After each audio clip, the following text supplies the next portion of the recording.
பண்ண போகிறது பீர்க்கங்காய் துவையலுங்க. அந்த பீர்க்கங்காய் துவையலுக்கு பூண்டு, தேங்காய், காஞ்ச மிளகாய், புளி, உளுத்தம்பருப்பு போட்டு நல்லா அரைச்சி நல்லா வதக்கி அரைச்சிக்கணுங்க. நம்மளுடைய துவையல் வேஸ்ட்டு பண்ணக்கூடாது. எதுவுமே நம்ம வேஸ்ட்டு பண்ணாமல் நம்மளுடைய ஹெல்த்தை நம்ம பார்த்துக்கணுங்க.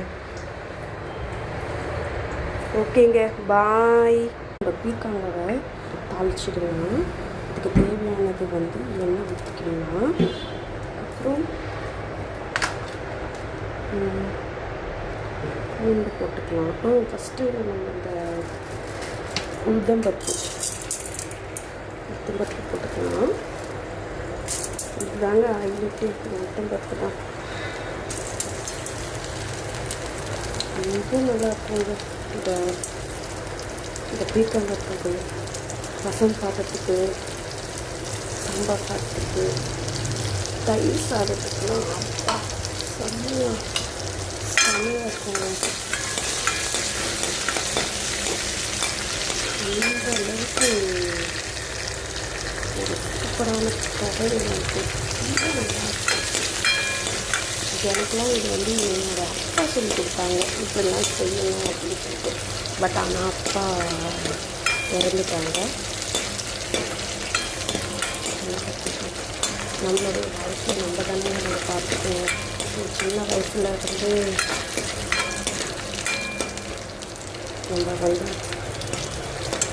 சின்ன வயசுலேருந்தே நான் சமைச்சிட்ருக்கேன். ஒரு 8 வயசுலேருந்தே நான் சமைச்சிட்ருக்கேன்.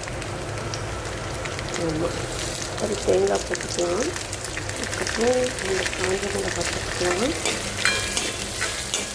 அவ்வளோ ருசியாக இருக்கும் அந்த தேங்காய். இது ரொம்ப அவ்வளோ இந்த இடமும் கிடாது, ரொம்ப நல்லாயிருக்கும். இது எண்ணெயோடய நம்ம இப்படி தாளிச்சும் வச்சுக்கோங்க. அவ்வளோ சீக்கிரத்தில் ஒரு வாரம் கூட நம்ம வச்சு, ஏன்னா நம்ம யூஸ் பண்ணுறது நல்லெண்ணெய் தான் நான் யூஸ் பண்ணிட்டு இருக்கேன். இது ரொம்ப சீக்கிரத்தில் இப்படி கிடாது, நல்லாயிருக்கும். ஒரு வாரம் கூட வச்சு சாப்பிடலாம்.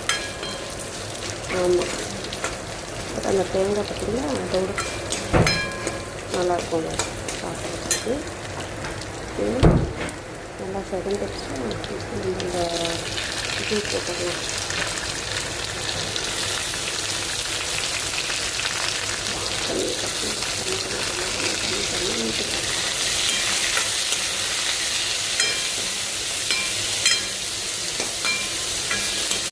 அந்த பீர்க்கங்காய் துவையல் சூப்பராக இருக்குங்க. நீங்களும் ட்ரை பண்ணுங்க, நல்லாயிருக்கும். தேங்க்யூ.